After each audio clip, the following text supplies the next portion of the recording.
Kisah ini berdasarkan kehidupan nyata, seperti yang diceritakan sahabat saya. Katakanlah Anton namanya. Sejak pandemi COVID-19, Anton dan istri mulai usaha jualan mie ayam, berdasarkan resep warisan dari orang tua Anton. Suatu hari, setelah berbelanja kebutuhan dagangan di pagi harinya yang sangat banyak, sore itu Anton melihat istrinya mengambil buku dan mencoba menghitung keuntungan jualan mereka selama ini. Melihat hal itu, segera Anton mencegahnya dan berkata, "Jangan hitung keuntungannya." Istrinya bingung, lalu bertanya, "Bagaimana mungkin kalau kita berdagang, tetapi tidak tahu berapa besar untungnya?" Jawab Anton, "Sudahlah, tidak usah dihitung-hitung berapa keuntungannya.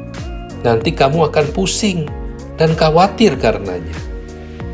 Mari kita mengucap syukur saja, berapapun berkat yang Tuhan berikan kepada kita," kata Anton kepada istrinya.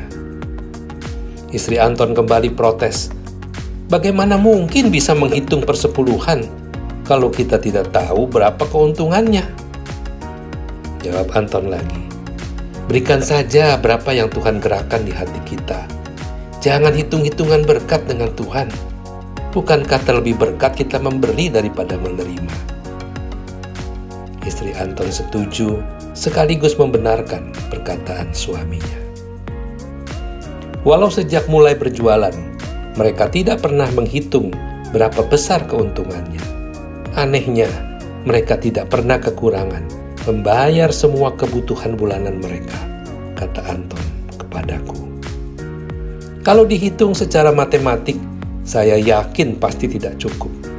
Apalagi setiap gosen yang mereka gunakan untuk mengantar pesanan, selalu mereka lebihkan pembayarannya. Kasihan, begitu alasannya. Belum kalau dihitung biaya pengeluaran ekstra, karena mereka sering memberikan mie gratis. Ya, sesuai gerakan hati saja, kata Anton. Aneh, tetapi nyata. Inilah yang Anton alami. Banyak pelanggannya yang membayar lebih dari yang seharusnya dibayar, karena puas dengan rasa mie dan pelayanan yang diberikan. Anton meneruskan ceritanya.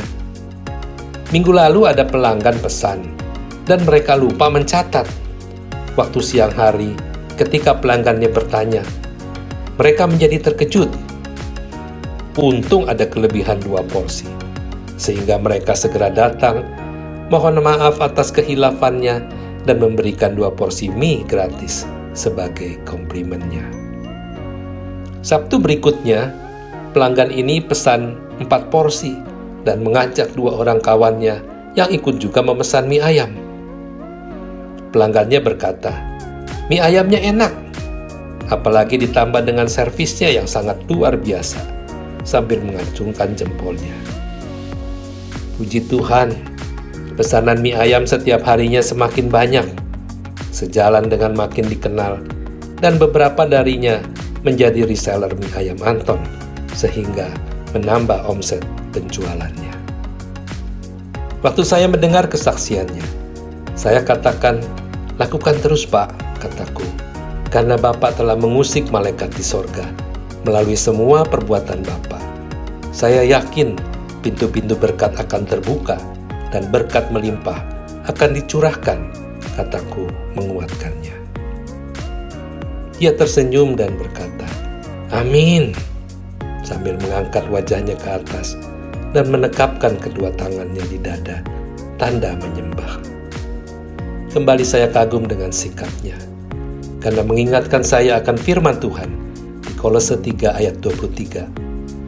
"Apapun juga yang kamu perbuat, perbuatlah dengan segenap hatimu, seperti untuk Tuhan dan bukan untuk manusia." Masih banyak pelajaran dari sahabatku Anton yang bisa saya ceritakan, yang di dalam kesederhanaannya telah menjadi pelaku firman di dalam kehidupannya sehari-hari. Seperti tertulis di Yakobus 1 ayat 22, "Tetapi hendaklah kamu menjadi pelaku firman, dan bukan hanya pendengar saja. Sebab jika tidak demikian, kamu menipu diri sendiri. Amin.